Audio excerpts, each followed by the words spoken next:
हूँ आपके साथ शबनम मंगाई। आप देख रहे हैं न्यूज डिबेट। चैत्र मास की नवरात्रि शुरू हो चुकी है। आज चौथा नवरात्रा माँ स्कंद माता को समर्पित है। आइए जानते हैं कि क्यों चैत्र मास की नवरात्रि मनाई जाती है, क्या है इसका महत्व, जानेंगे पंडित जी से। अभी इस समय हमारे साथ मौजूद है मनोज धस्माना जी। आइए जानते हैं इनसे नवरात्रि का महत्व।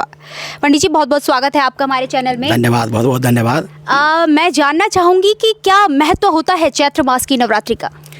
देखो, चैत्र मास की जो नवरात्रि है इसमें ब्रह्मा जी ने सृष्टि की थी। इस दिन ऐसा कहा जाता शास्त्रों के अनुसार है कि इसी दिन सृष्टि का निर्माण प्रारंभ किया था ब्रह्मा जी ने।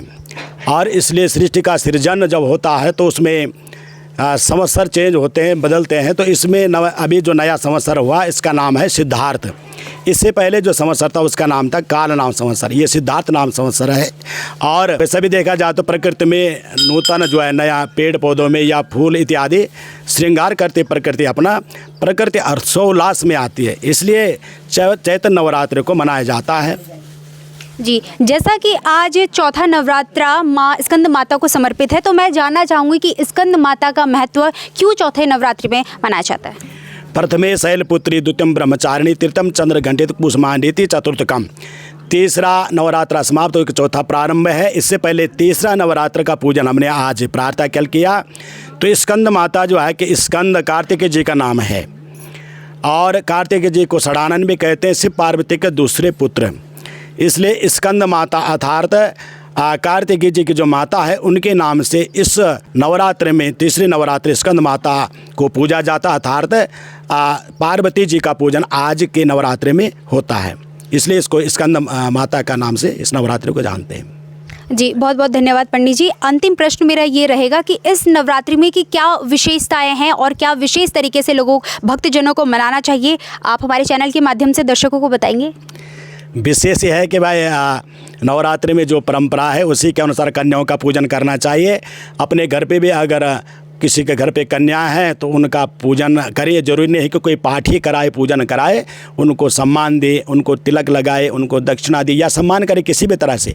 या किसी को कोई अपनी बेटी भी इस तरह से उनका सम्मान कर सकता है। पुरुषों को भी चाहे कोई स्त्रियों का सम्मान करे, क्योंकि स्त्री स्वरूपा ही माँ जगदम्बा है और हर स्वरूप में स्त्री के स्वरूप में। इसलिए कन्याओं का पूजन करना और जो तामसिक वस्तुएं उनका त्याग करना चाहिए। प्याज लहसुन का प्रयोग न करें, तामसिक चीज़ों का प्रयोग न करें। सात्विक जीवन विधि से अपना जीवन जीना चाहिए। ये सबसे श्रेष्ठ और अच्छा रहता है और अच्छा रहेगा।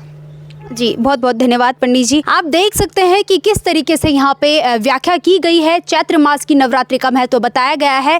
चैत्र मास की नवरात्रि में राजधानी देहरादून में भी मंदिरों में जगह जगह भक्तों का तांता उमड़ा हुआ है। चारों तरफ लोग, श्रद्धालु लोग अपनी अपनी आस्था को लेकर मंदिरों में पहुंचे हैं। पूजा अर्चना की जा रही है। किसी किसी घरों में तो पाठ रखे गए हैं, कहीं श्रीमद् भागवत का पूजन किया जा रहा है। समस्त लोग तरह तरह की तैयारियां अपने घर में कर रहे हैं। ये जानते हैं भक्तजनों से कि किस तरीके से उनके घर पे नवरात्रि की तैयारियां चल रही है। इस समय हमारे साथ मौजूद है पूजा घिंडियाल जी। आइए इनसे जानते हैं कि इन्होंने अपने घर में किस तरीके की तैयारियां नवरात्रों में की हुई हैं। मैम बहुत बहुत स्वागत है आपका हमारे चैनल में। नमस्कार। मैं जानना चाहूँगी कि आप इस नवरात्रि को लेकर कितने उत्साहित हैं और क्या क्या तैयारियां विशेष आप कर रहे हैं। काफ़ी समय से हम 1.5-2 महीने से अपनी माँ भगवती नंदा देवी को, हमारी कुल देवी हैं, बिनसर महादेव हमारे, और हम लोग तैयारी कर रहे हैं और रोज़ पूजन पाठ वगैरह होता है और लास्ट में हम कन्या जिमाई वगैरह करके अपना सनातन धर्म को आगे बढ़ाएंगे। जी बहुत बहुत धन्यवाद मैम। फिलहाल इस खास रिपोर्ट में इतना ही। देखते रहिए न्यूज़ डिबेट देहरादून।